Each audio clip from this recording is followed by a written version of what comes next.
Hey everyone, Hybrid Toy Reviews here, wanting to take a look at the Bandai SH Figuarts Anakin Skywalker from Revenge of the Sith.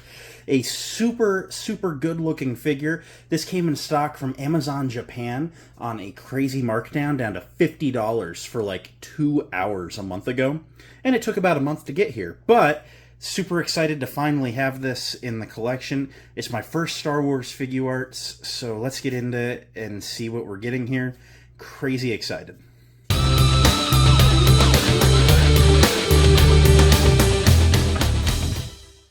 Let's go ahead and go over the packaging as we always do first. This is new to us, being Figuarts packaging. I do believe it to be a very standard package for the line, though. You have a nice big window across the front with Star Wars, SH Figuarts, and foil, and then, honestly, being foil is kind of hard to even read. SH Figuarts is a standard action figure series. Okay, so it just tells you about the brand. So, very nice. You have your Bandai Namco logo up top. A nice silver border around, but the whole packaging kind of has a nice gloss to it. It's very nice looking. You see the figure and his accessories looking really nice in the packaging. Underneath it says Anakin Skywalker, both in English and anime. Revenge of the Sith. Designed by Tamashii Nations in Japan. Bandai Spirits made in China. Got your Tamashii Nations and Bandai logos. This side of the box features your Star Wars logo, more silver striping going down, and then the foil Tamashii Nations logo. Apparently that verifies it's not a bootleg. I assume I've watched some Foosh videos on these. So you got a nice picture of the figure on the side of the box, your Disney logo down below, and around back there's a ton of stuff in a language I can't read. So with a rather American-looking barcode there too, which is nice. But just different pictures, you know, showing off some of the features of the figure, and then actually some nice figure photography going on there. So that's pretty cool. Up top, you just have your Figuarts, your Star Wars logo, your character name. Underneath, just legal stuff. So kind of standard action figure stuff, even though this is an import. Let's go ahead and get them out of the box and take a look at what we're getting here. So here we have Anakin out of the packaging. As always, we'll start by taking a look at the accessories. So he comes with two lightsabers, one of which being this unlit hilt, detailed very beautifully. Nice gold button action on front, with the gold button around back, and then the gold strip on the side of the control box. Nice black painted grips down below. Looks very nice, very detailed, very accurate to the prop. Features a nice big fat peg on the side of it. And he features a hole on his belt, so you can peg the unlit saber onto his belt for storage if you want to pose him without the saber in hand, which is totally an option because there's some great poses you could do without. He also comes with a fixed lit lightsaber. This isn't Black Series. You don't have the removable blades from the hilts. It's just all one unit. It's a very pale blue in person. Honestly, I kind of wish maybe it was a little less clear, just to kind of make the blue pop a little better. Not bad. Black Series done worse, but this just isn't as standoutish as I would hope. But very similar detailing on the hilt as the unlit hilt has, except without the giant peg on the bottom. However, the peg is placed where the CoverTech wheel was on the prop, so that is sculpted here, just not as protruding. Looks very good. Something worth noting is in the instructions that come with the figure, it shows you just sticking the saber in the hand. Because sometimes certain sabers have like a big flare around the emitter or whatever, and you can't just slide it in the hand, or the hand's not sculpted open. But this also comes apart in the center of the hilt, so you could stick the whole thing in the hand, or you could separate it and build it through the hand. But the saber hands on these are sculpted open, so you can just slide the saber into position, and they work very well. Speaking of saber hands, see, I just accidentally took it apart trying to slide it out of said hand. Speaking of saber hands, Anakin comes with 3 sets of swappable hands. Right off rip, out of the box, he comes with these 2 fisted hands, looking good, looking very much like fists. He comes with these 2 saber-holding hands, sculpted in a good, accurate way to hold a saber. The right hand even features a trigger finger if you wanted to give him a blaster. As shown here, both hands can hold a saber very well. And then he comes with 2 force hands. So these both look very nice as well. Now to remove the hands, you just pull them off the socket. It's a very nice socket and like a nice pin that comes out of the arm into a socket receptacle in the hand.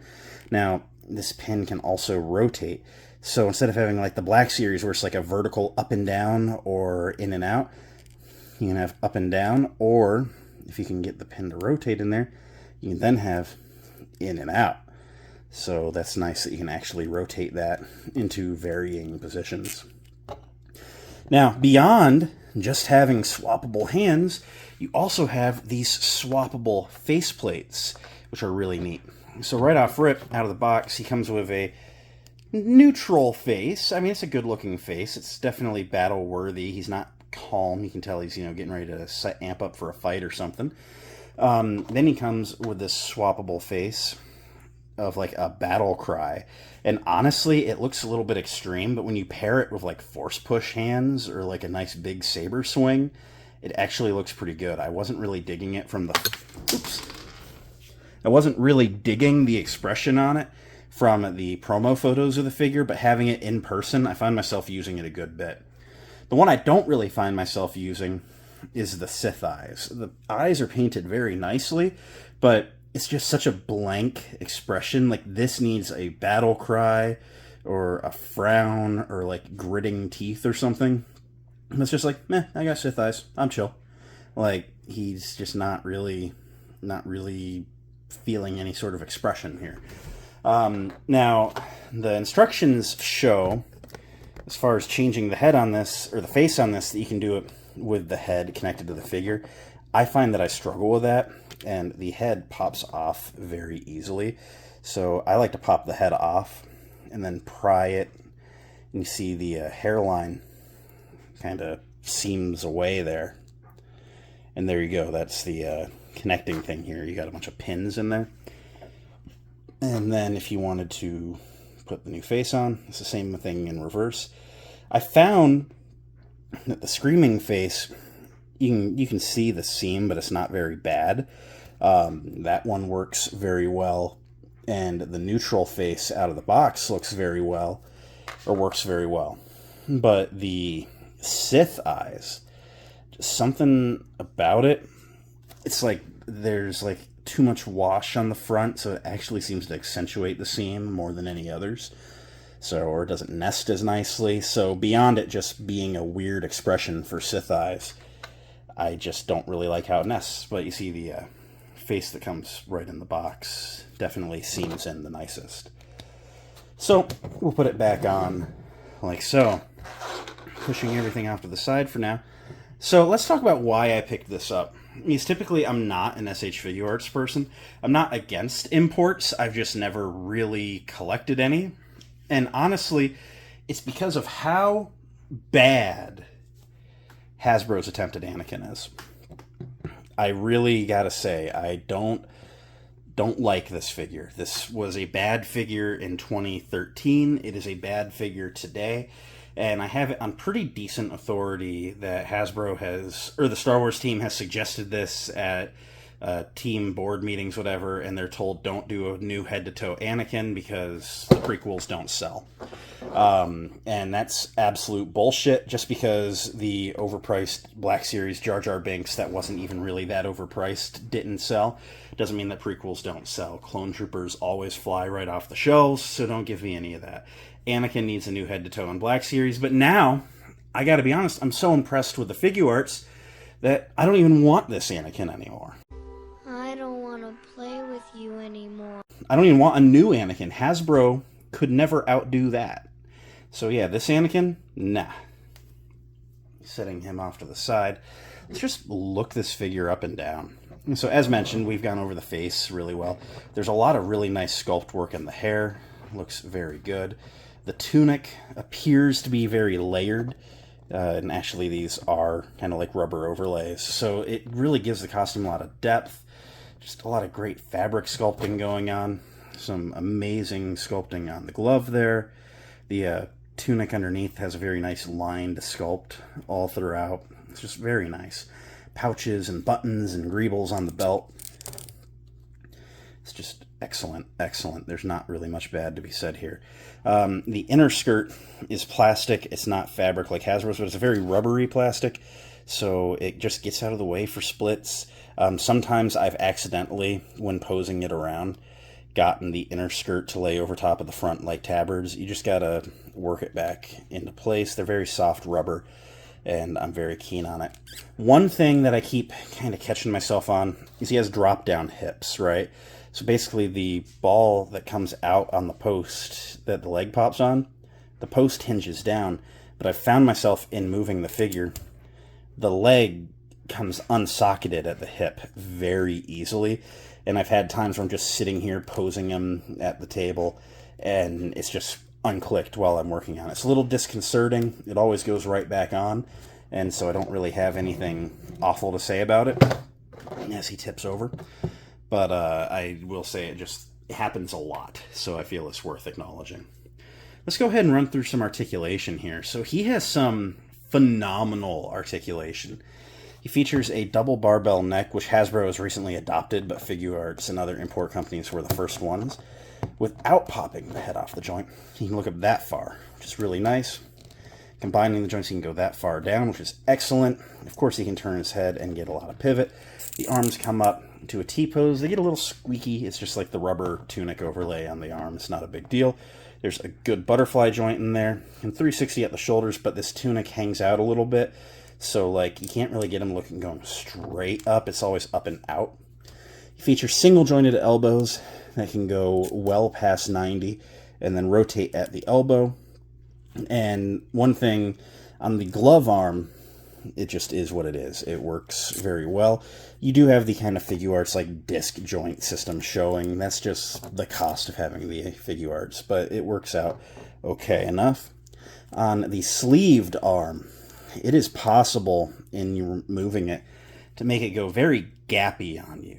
It's not very good looking when you do that, but the ball joint actually has a post that goes up to a peg in the sleeve there, so you can actually rock it back down and hide it very well. So like it's just got to be finagled a little bit.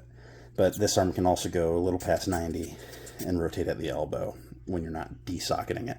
I explained the wrist articulation being a swiveling dual pin system. Features a mid-torso ball joint, allowing him to crunch. Let me get him straight up. Allowing him to crunch that far forward, that far back, and of course there's a lot of side to side. His legs can go that far out, that far forward. You see, not really any back. You see, there was one of those accidental hip pop-outs. Yeah, not really back.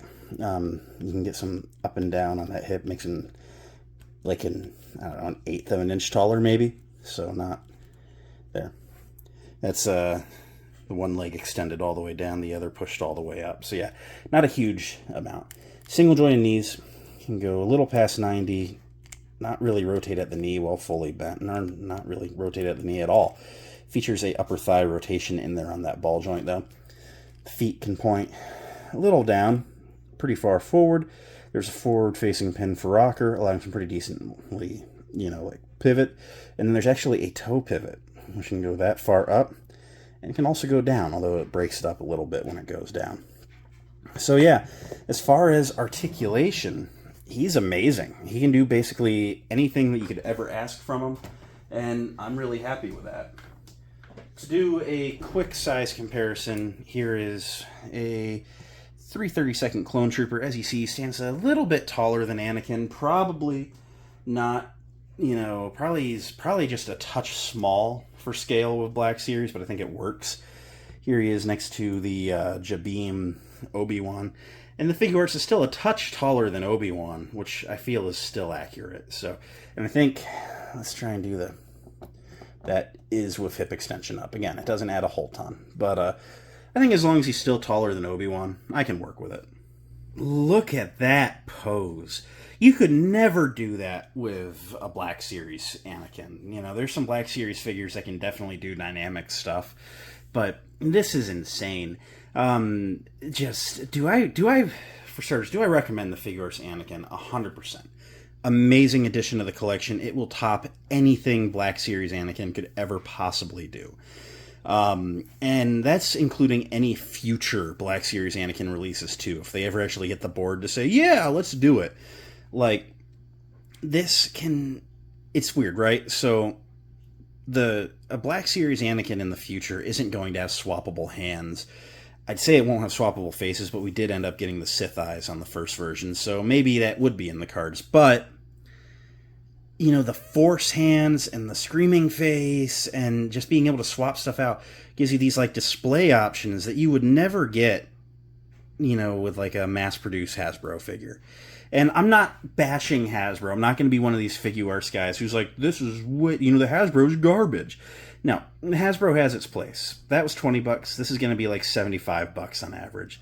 Like, this definitely should be better for that price. But, man, you know, just Hasbro's not going to come near this, and they're not going to redo their Anakin. So if you want a really good 1/12 scale Anakin on your figure shelves, this is the figure you need to be picking up. I wish you guys could get it for the sale I got it for. That was extremely brief, and we're assuming it was a fluke, but Amazon honored it. And I'm really happy to have this in the collection. I think if you have a chance to pick it up, you'll be happy to add it to the collection too. And yeah, I mean, that's really what I got going on here. I love this figure. I'm super happy I have it, and I recommend you have it too. And so yeah, that's it. As far as Figuarts go, as much as I say I'm not, you know, jumping, you know, on and getting them all, I did end up getting the Jabeam Obi-Wan final duel through Skywalker Hendrix. Thanks a bunch. It's great to have friends in the community that help you get stuff like that. So I have that coming in the mail here in a few days, so expect that review soon. And again, I'm not jumping in and being a full-blown Figuarts guy, but man, whenever there's like an itch that Hasbro isn't scratching right, I might go for the better figure. I'm also in the market for a crate Luke Skywalker from The Last Jedi. I've kind of just been waiting for a deal to pop up on eBay. If you have one that you're looking to sell, hit me up on Instagram, and I will happily talk to you about it, because I'd very much like to add that to the collection, since Hasbro's not going to do crate Luke, it seems.